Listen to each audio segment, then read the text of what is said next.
boa noite a todos, das paz. Estamos aqui para mais um encontro, mais uma noite de estudos, mais uma noite de reflexão, mais uma noite de aprendizado. Deus tem sido gracioso com as nossas vidas, nos concedendo a oportunidade de estarmos aqui mais uma vez para darmos continuidade aos nossos estudos, às nossas reflexões teológicas, no nosso seminário teológico da Igreja Missionária Pentecostal. Passamos aí dois meses, trabalhando com introdução à teologia e bibliologia, e hoje nós estamos iniciando um novo módulo, a doutrina do Espírito Santo e a doutrina dos anjos, pneumatologia e angelologia. Nós estamos ministrando nossas aulas via redes sociais. Hoje eu estou aqui no Insta do CETIMP, na nossa aula ao vivo, mas também estamos gravando aqui para pôr no canal do Ministério, Aqui no CETIMP passa 24 horas a aula, e a gente vai deixar no canal do Ministério 3 dias esta aula aqui sobre o Espírito Santo, certo? Depois de 3 dias a gente apaga lá, mas aqui passa 24 horas. Então nós vamos usar os dois recursos. Hoje algumas pessoas têm dificuldade de utilizar, de acessar o Instagram, e outros precisam da aula gravada para poder recapitular os assuntos, Então, nós estamos iniciando, como dissemos, o nosso novo módulo, e aí eu já quero desejar um bem-vindo a Yubi, a pastora Verônica, ao Ivan, que já está aqui conosco. Sejam bem-vindos. Graças a Deus estamos aqui unidos e reunidos mais uma vez para mais uma aula. Agora com uma motivação nova, Deixa só eu pegar aqui o livro um minutinho.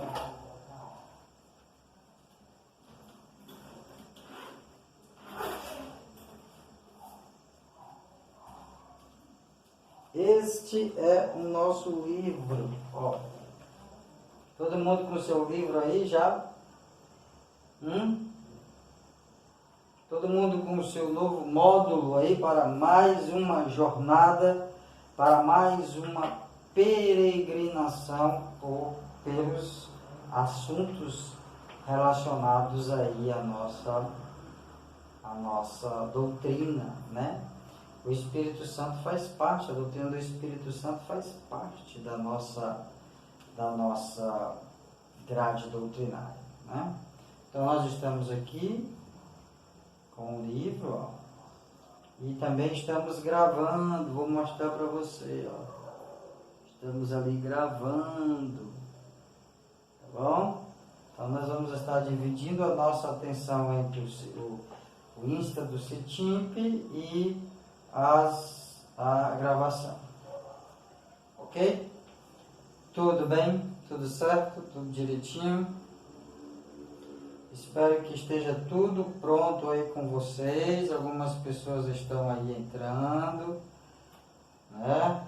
O André, seja bem-vindo. A Ana Kézia já entrou. Muito bem, vamos aí se organizando. Pega seu caderno de anotações. Existem algumas informações extra, Algumas informações extra, porque vocês sabem que a nossa metodologia de ensino é trabalhar com o que temos, né? Trabalhar com o que temos no livro, certo? Trabalhar com o que temos no livro e trabalhar com o PowerPoint para dar mais recursos, mais informações a vocês, informações que são informações extras, né? Informações que vão acrescentar ao conteúdo. O livro vocês já possuem em mãos. A ideia é nós trabalharmos 2 capítulos por encontro. Essa é a nossa meta, trabalhar 2 capítulos por encontro. Então, o que acontece? Hoje nós trabalharemos o capítulo de número 1 e o capítulo de número 2, né? Capítulo de número 1, nós vamos falar aí um pouco sobre a doutrina do Espírito Santo, no capítulo de número 1. E vamos falar no capítulo de número 2 sobre a obra do Espírito Santo no Antigo Testamento.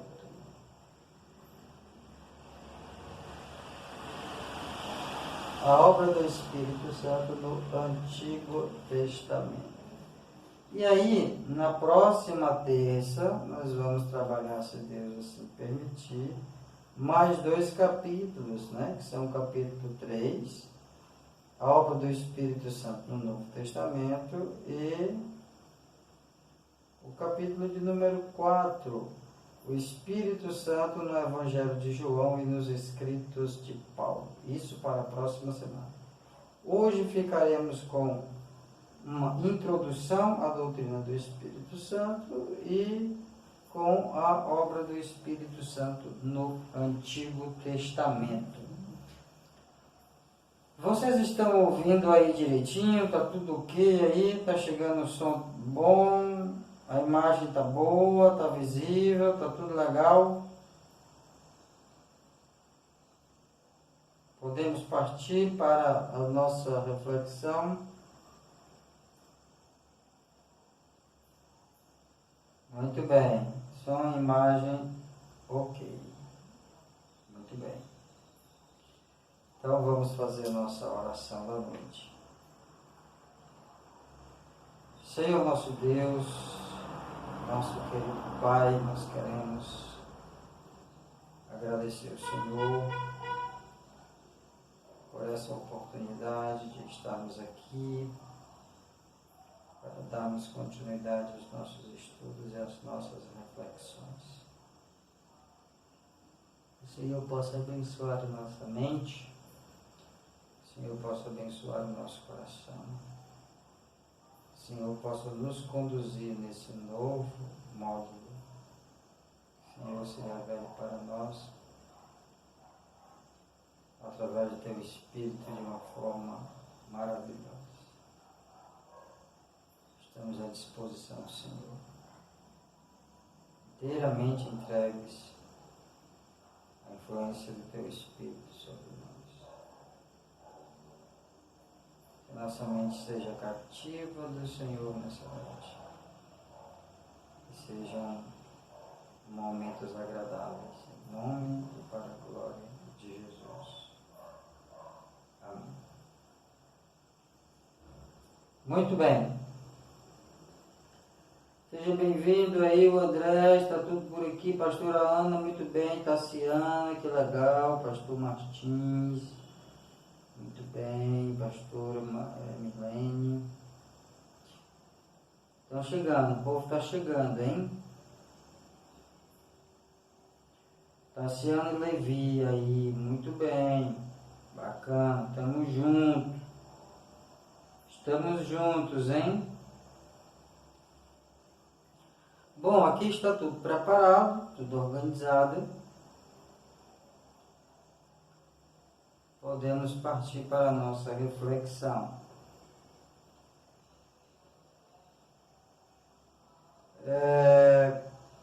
deixa eu dizer uma coisa para vocês.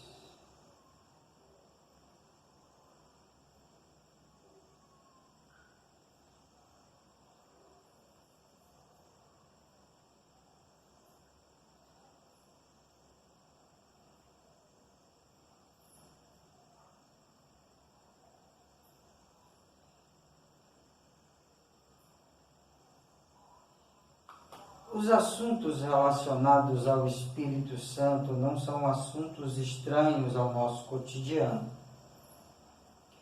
Muito pelo contrário.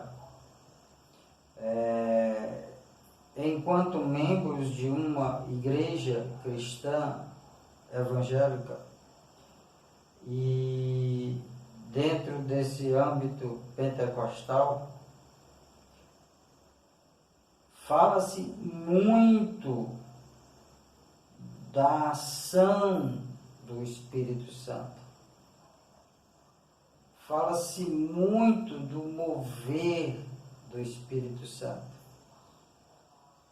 Fala-se muito dessa terceira pessoa da Trindade. Mas fala-se muito. Nossa proposta aqui é tentar estudar, sermos ousados ao ponto de estudarmos os assuntos relacionados ao Espírito Santo. Esse é um desafio para nós, estudar.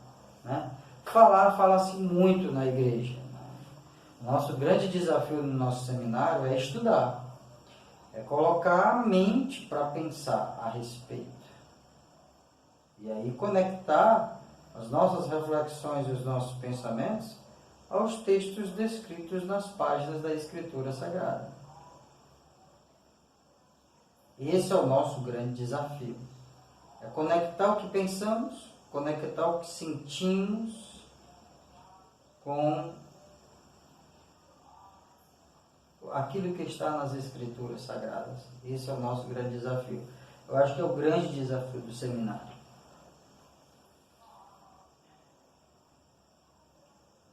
Eu acredito que toda experiência pessoal é experiência pessoal. Eu também acredito que todas as experiências pessoais que não têm uma certa conexão com a Bíblia são ações especiais de Deus de forma individual. De forma que são ações individuais, não são ações coletivas. O que eu quero dizer é que as experiências pessoais são do âmbito pessoal. Não significa que acontecerá necessariamente com outras pessoas. O que a gente tenta fazer aqui é tentar moldar as nossas experiências pessoais, aquilo que nós encontramos nas páginas das Escrituras, para que não fique algo contraditório. E é claro que Deus não está preso a apenas aquilo que está escrito. O fato é que Deus vai além daquilo que está escrito. No entanto, Deus não quebrará a sua palavra naquilo que está escrito. É mais ou menos isso que quero dizer. Na igreja nós falamos muito sobre o Espírito Santo. Repito, principalmente no âmbito pentecostal. Nós falamos muito a respeito do Espírito Santo. Mas nós não somos os únicos na história a falar sobre o Espírito Santo. Nós não somos os únicos na história a discorrer sobre o Espírito Santo. Nós não somos os únicos na história a estudar a respeito do Espírito Santo e das ações do Espírito Santo. Muito pelo contrário. Existem outras pessoas em outras épocas que estudaram a pessoa do Espírito Santo e que tiveram suas experiências com o Espírito Santo. De forma que existem algumas dificuldades na abordagem do estudo sobre o Espírito Santo. Eu sei que nós temos aqueles nossos verbetes de dizer, de falar e de discursar a respeito do Espírito Santo, que é fruto das nossas experiências pessoais. Mas aqui a gente vai tentar entrar nessa dimensão de reflexão, de meditação, repito, conectando aquilo que nós estamos estudando às Escrituras Sagradas. Sempre nos reportando, ou na maior parte do tempo, nos reportando às Escrituras Sagradas. E aí é importante que se diga que, por exemplo, existem algumas dificuldades na teologia do Espírito Santo, né? Existem algumas dificuldades no estudo da pessoa do Espírito Santo, primeiro porque nos primeiros séculos da Igreja, a Igreja viveu um período de apologia. Houveram muitas heresias a respeito da pessoa de Jesus por volta do segundo século, né? Depois de Cristo. No finalzinho do primeiro século, entrando aí para o segundo século depois de Cristo, haviam muitas heresias a respeito de Jesus. E aí a Igreja, ela moveu toda a sua força para defender a divindade do Jesus de Nazaré, né? A Igreja dispensou muita força para defender a divindade de Jesus. Isso levou aí 2, 3 séculos, né? Nesse período não se falava sobre a pessoa do Espírito Santo, embora a fé existisse na pessoa do Espírito Santo como um ser ativo na Igreja. No entanto, não se discorria sobre a pessoa do Espírito Santo porque, repito, havia um esforço enorme por parte da Igreja, aí no final do primeiro século, por todo o segundo século, já início do terceiro século, em defender a divindade de Jesus. Então, a Igreja pouco falou, pouco se estudou, pouco deu atenção à pessoa do Espírito Santo desses primeiros séculos da Igreja, né? E aí cria-se uma dificuldade. Por quê? Porque aonde a Igreja cala, a gente cala porque nós não temos um material, às vezes, histórico para falar a respeito de determinado assunto. O que temos é o que está escrito na Bíblia, e através do que está escrito na Bíblia, nós aprofundamos os nossos estudos e as nossas reflexões. Então, essa é a primeira dificuldade no estudo sobre o Espírito Santo, ou na ideia de elaborar uma teologia a respeito do Espírito Santo. A Igreja do primeiro e segundo, entrando aí em terceiro século, negligenciou esse estudo sobre o Espírito Santo.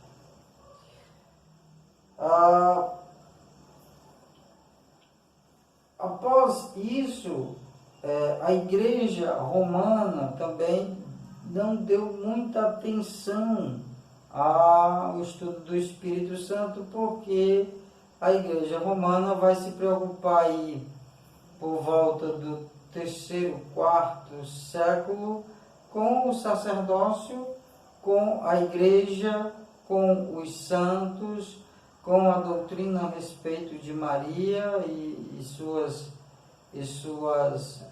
vertentes, e aí a pessoa do Espírito Santo também ficou de lado nesse período aí, né? 4, 5, século VI, século V, né? Quinto, né? Há uma certa negligência com a pessoa do Espírito Santo. não havia muitos assuntos relacionados ao Espírito Santo, porque a igreja estava preocupada com a sua tradição. E aí o que acontece? Nos dias atuais, né? Existe uma enxurrada de informações a respeito do Espírito Santo e de suas ações. O assunto do Espírito Santo ou sobre o Espírito Santo vai ser retomado aí no período da Reforma Protestante, e é onde o Espírito Santo vai ser resgatado, né? O estudo a respeito do Espírito Santo vai ser resgatado aí logo depois da Reforma Protestante. João Calvino, né?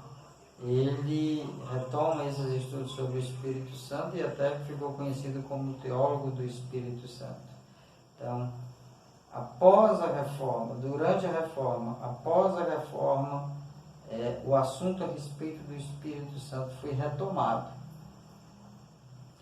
E aí nós temos aí, do período da Reforma Protestante no século XV e século XVI, a gente tem aí o assunto sobre o Espírito Santo retomado. Nos dias atuais, existem muitas informações sobre o Espírito Santo. Se produziram muitos livros a respeito do Espírito Santo, a respeito das ações do Espírito Santo. Livros que falavam sobre quem é o Espírito Santo, pessoa do Espírito Santo, os dons do Espírito Santo, o batismo com o Espírito Santo. E com essa enxurrada de informações, vieram os extremos, como tudo, né? Vieram os extremos. A classe pentecostal pensa de um determinado jeito e de uma determinada forma a respeito do Espírito Santo e suas ações, e o movimento reformado pensa de um outro jeito, vai por uma outra vertente sobre a pessoa do Espírito Santo e a sua ação, seus dons, o batismo, a regeneração. Então, existe hoje uma enxurrada de informações a respeito do Espírito Santo e suas ações. E a gente não pode ignorar isto. Por quê? Porque são movimentos que estão dentro da igreja. São movimentos que estão dentro da igreja. Estão dentro da igreja pentecostal e estão dentro da igreja reformada. Então não se pode negar, não se pode ignorar. Tanto a igreja reformada quanto a igreja pentecostal defendem os seus pontos de vista em relação à pessoa do Espírito Santo e suas ações. Ambas utilizam os textos bíblicos para poder afirmar suas doutrinas e os seus pontos de vista. O que é que cabe a nós? Cabe a nós o estudo. Cabe a nós a reflexão, a meditação e o aprofundamento. É isto que cabe a mim e a você. Ouvir e verificar. Ouvir e estudar, ouvir e perscrutar, ouvir e cavar fundo para saber que ritmo vamos ter, para que lado vamos levar, o que de fato vamos crer. Por isso que nós temos que estudar, e é isso que nós estamos fazendo aqui, estudando a respeito da pessoa do Espírito Santo. E é isto, em primeiro lugar, que eu quero falar, depois dessas dificuldades no estudo.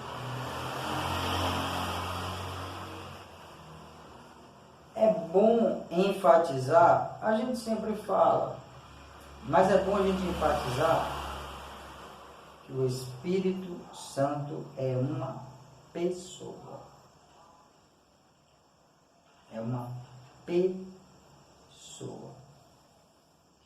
Mas isso todos nós já sabemos, que o Espírito Santo é uma pessoa. Sabemos, mas muitas vezes não tratamos o Espírito Santo como uma pessoa. Às vezes tratamos o Espírito Santo como uma força ativa. Às vezes tratamos o Espírito Santo como um poder que emana de Deus, uma força que emana de Deus. Tratamos o Espírito Santo como a unção de Deus. E aí, quando a gente trata o Espírito Santo como uma força que emana de Deus, como um poder que emana de Deus, como a unção de Deus, nós despersonalizamos o Espírito Santo. Ele deixou de ser alguém para ser coisa. Quando tratamos o Espírito Santo como uma força, quando tratamos o Espírito Santo como um poder que emana de Deus, despersonalizamos o Espírito Santo. Ele deixa de ser alguém para se tornar algo, uma coisa. De forma que é só você prestar atenção. É só você prestar atenção. Na teoria, a gente fala que o Espírito Santo é uma pessoa. Mas na prática, nós tratamos o Espírito Santo como se fosse uma força, como se fosse um poder. É só você observar. Feche os olhos e observe. Resgata na memória alguns cultos nossos. Como nós nos referimos a Deus? Nos referimos a Deus como uma pessoa. Como nós nos referimos a Cristo nos cultos? Nos referimos a Cristo nos cultos como uma pessoa. Como nós nos referimos ao Espírito Santo nos cultos? Referimos-nos ao Espírito Santo nos cultos como um poder. É só, de uma forma sincera, você resgatar em sua memória. E aí nós precisamos ter cuidado com isso. Por quê? Porque isso já virou um hábito de muitos anos, né? Isso já virou um hábito de muitos anos. Não é de agora. Não é de agora que a gente trata o Espírito Santo como uma força. Há muito tempo a gente trata o Espírito Santo como uma força. É só prestar atenção nos nossos cultos. É só prestar atenção nas nossas reuniões. Mas aí a Bíblia nos diz que o Espírito Santo não é uma força. Emana a força dele. O Espírito Santo não é um poder. Emana poder dele. O Espírito Santo não é uma unção. Emana a unção dele. É diferente. Ele dispensa força, ele dispensa poder, ele dispensa unção. Mas ele não é a força, ele não é o poder, ele não é a unção. O Espírito Santo é uma pessoa. Para isso, eu gostaria que você abrisse sua Bíblia aí em Atos, capítulo de número 13, versículo de número 2. Atos, capítulo de número 13, versículo de número 2. Pegue sua Bíblia aí.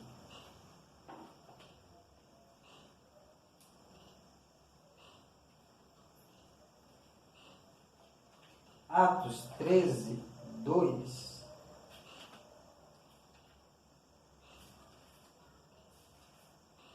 Está escrito o seguinte: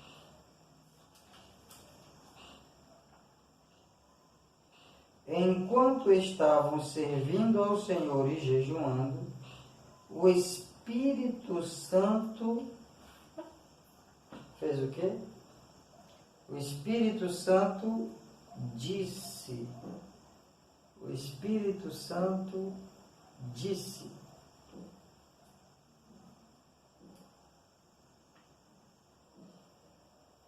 Essa palavra disse, no original grego, é eipen.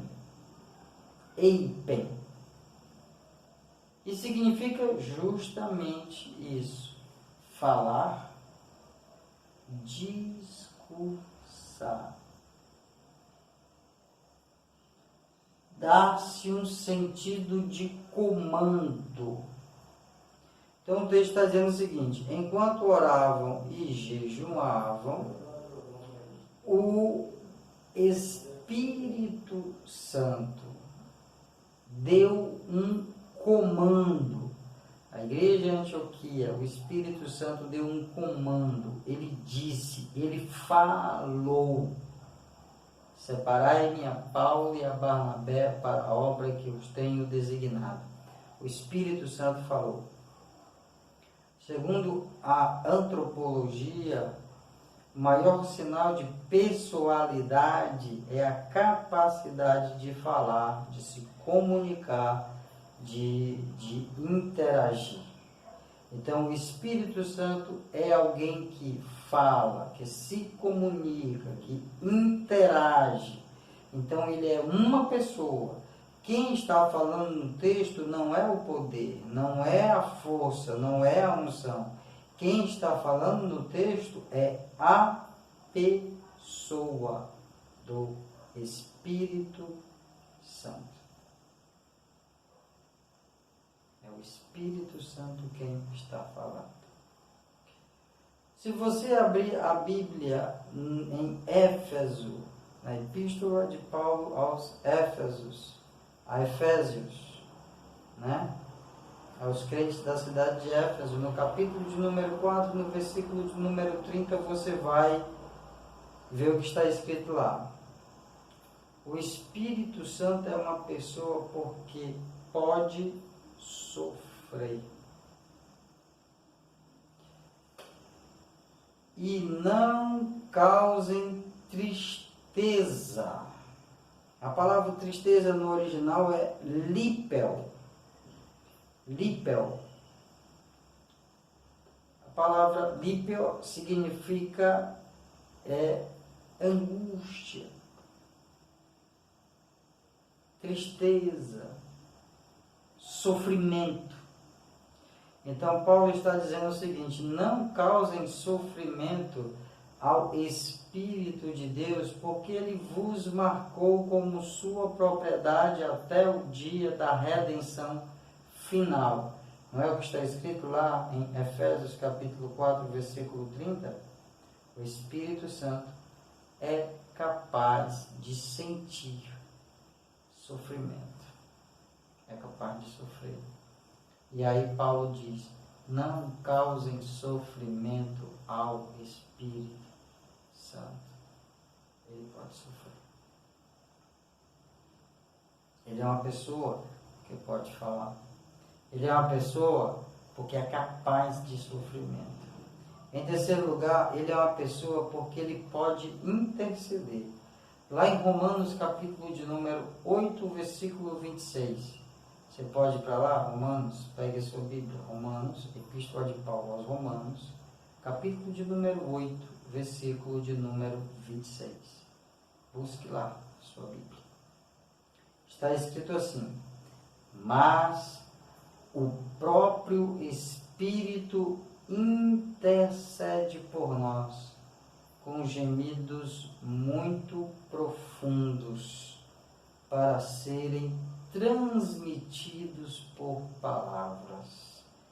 Romanos 8, 26.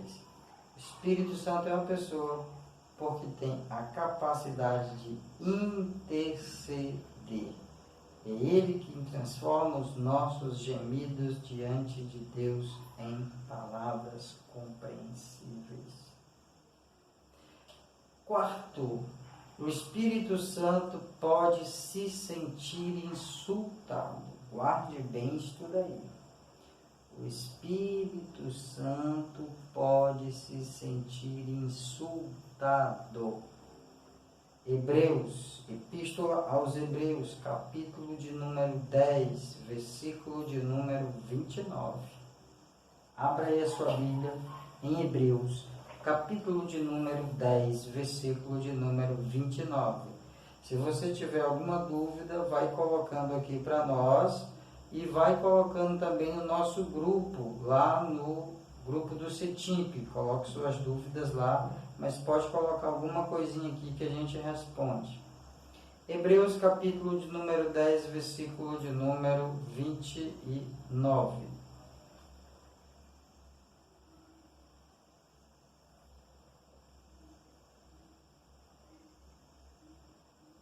Pegou lá?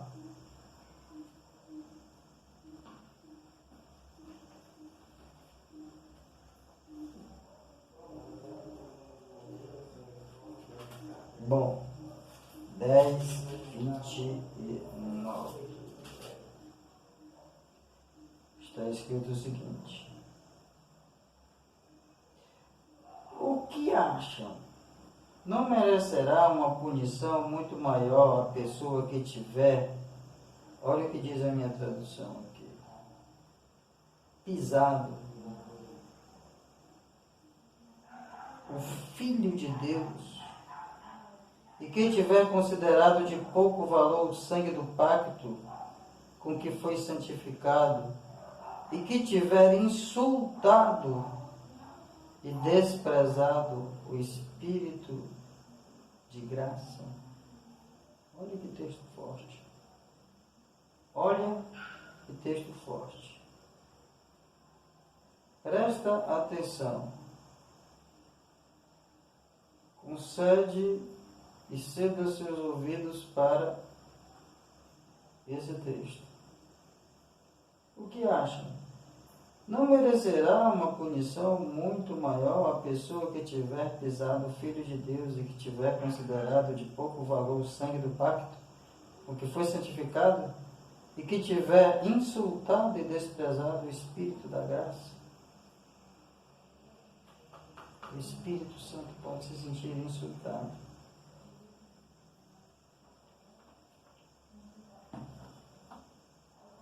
A palavra grega para insultado é enibrizo. Enibrizo. E significa justamente isso. Insulto, desprezo, pisar, ignorar, rejeitar. É isso que significa a palavra. O Espírito Santo pode se sentir insultado. Você já pensou? Você despessoalizar o Espírito Santo, você despessoalizar o ser que é uma pessoa, transformá-lo numa força ativa. É a mesma coisa de dizer que você não é você. Você é alguma coisa que pode ser utilizada. Como é que você se sentiria se alguém tratasse você como meio de utilização? É assim que o Espírito Santo se sente quando a gente usa o Espírito Santo como uma força ativa. Entristecemos ao Espírito Santo quando queremos retroceder. A pastora Milene usa aqui um texto de Números, capítulo de número 11, versículo 4. Entristecemos quando retrocedemos, quando não avançamos naquele projeto que Deus estabeleceu para a nossa vida, nós realmente entristecemos ao Espírito Santo. Mas o insultamos quando o tratamos com impessoalidade. Quando deixamos de dizer que o Espírito Santo é uma pessoa, nós o insultamos, certo? E agora vamos falar sobre a natureza do Espírito Santo. A natureza do Espírito Santo.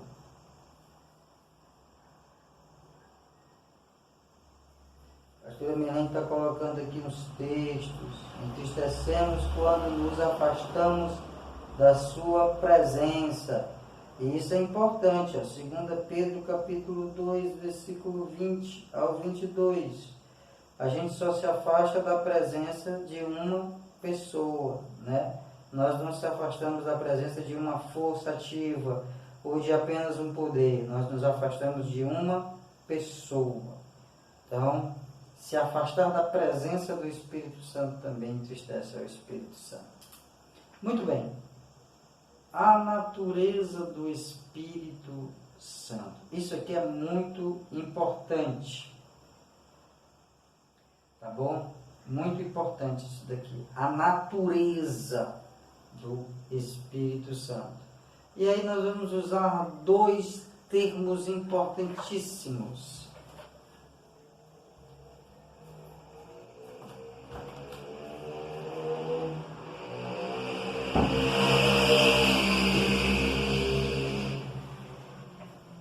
Nós vamos usar dois termos importantíssimos.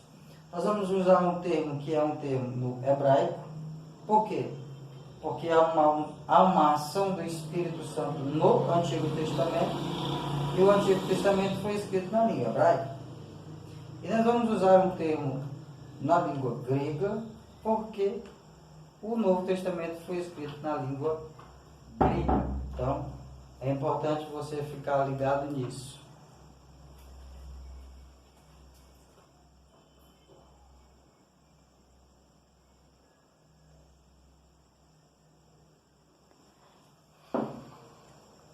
É importante você ficar ligado nisso.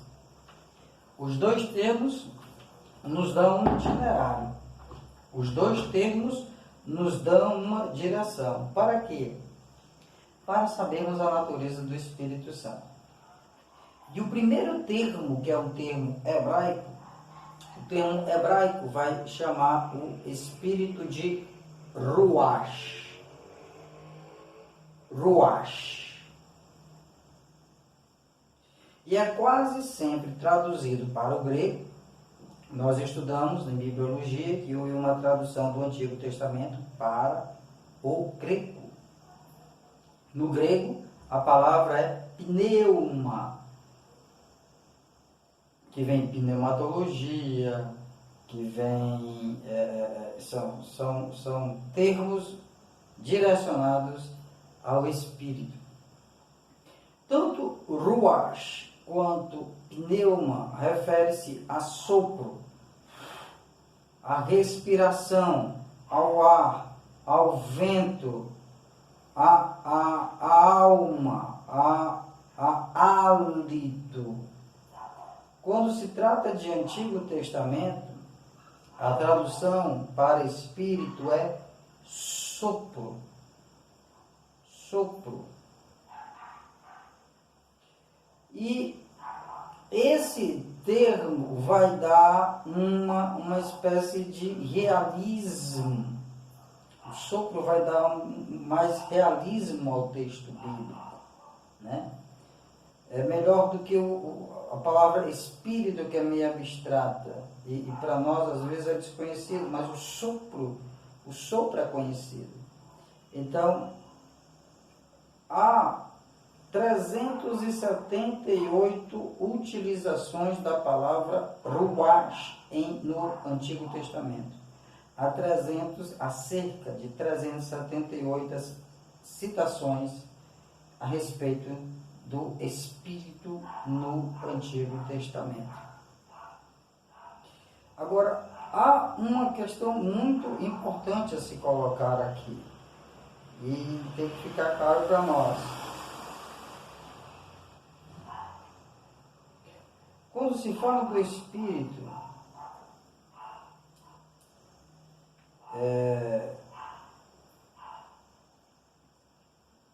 em ação no ser humano, principalmente no Antigo Testamento, a ideia é que não há uma espécie de luta entre o espírito e o corpo humano.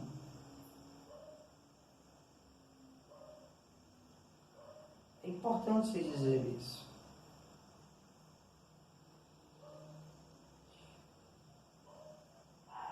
esse sopro de Deus, esse sopro de Deus, o Espírito, o sopro vivifica o homem. A mesma palavra para sopro é a palavra para Espírito. Sopro vivifica o homem. A ação do sopro, do Espírito em nós, não faz oposição ao nosso corpo.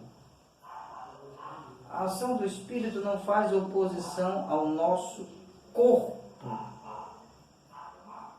Mas, Georgino, a Bíblia não diz que o Espírito milita contra a carne e a carne contra o Espírito? Aqui nós temos que fazer uma separação entre carne e corpo. Por isso que eu disse que ia ter novidades na nossa abordagem sobre o Espírito Santo. Por quê? A luta não é contra o corpo. Porque o corpo, diferente da filosofia grega, que diz, filosofia grega platônica, que diz que o corpo aprisiona a alma, o corpo, dentro do ponto de vista teológico, não é ruim. O corpo, Paulo diz, é morada do Espírito. Então, o Espírito não faz oposição ao corpo, o Espírito faz oposição à carne. O Espírito faz oposição à carne. E a carne é, na língua grega, o sax. Sax. E o sax não é corpo. Corpo, na língua grega, é o basar. Ou na língua grega ou na língua hebraica. Basar. Está me falhando aqui um pouquinho a memória. O corpo não faz oposição ao Espírito, né? O Espírito faz oposição ao corpo. O Espírito faz oposição à carne. E a carne faz oposição ao Espírito. Mas o Espírito se opõe à lei da natureza, que briga contra a lei do Espírito, que é a vida. Aqui precisa ter cuidado. Há uma lei que milita contra o Espírito, que é a lei da carne, a lei da natureza humana. Anotem isso. É a natureza humana que faz oposição ao Espírito, não é o corpo. Quando se fala de carne, fala-se da natureza humana, não se fala do corpo. Quando se fala da carne, viu? Vocês que vão ouvir aí depois desse vídeo, não se fala do corpo, fala-se da natureza humana. Então, a oposição é a natureza humana, não é o corpo. Não é o corpo que é fraco, é a natureza humana que é fraca. Captaram? Então, é bom deixar claro isso. Quando falamos de espírito, quando dizemos Deus é espírito, o que queremos dizer? Se falamos grego ou hebraico, queremos dizer coisas que são semelhantes, mas de certa forma são diferentes. Quando dizemos no Antigo Testamento que o Ruach, nós estamos falando de um Deus que é imaterial. Se falamos, se dizemos no grego o pneuma, falamos no grego pneuma, falamos de um ser imaterial. Quando falamos do Ruach, o Ruach, no Antigo Testamento, tem a sensação de furacão, uma tempestade.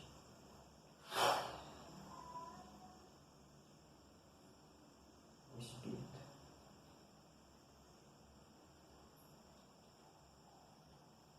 Uma ação que gera poder irresistível. Daí todas as ambiguidades que se falam quando se coloca isso dentro de espiritualidade. É importantíssimo dizer isso. Faça a distinção do Espírito como uma força e do Espírito como poder. Do Espírito Santo emana poder. Do Espírito Santo emana poder.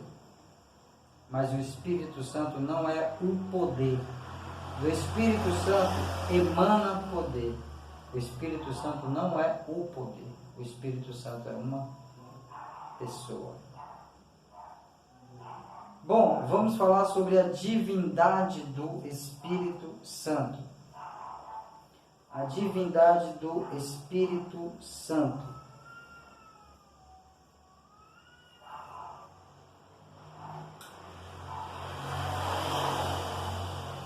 Aconteceu algum problema aí?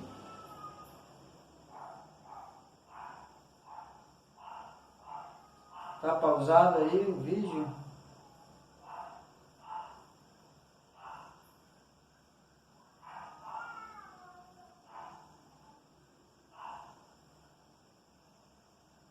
Houve algum problema? Por favor, me dê uma sinalização aí.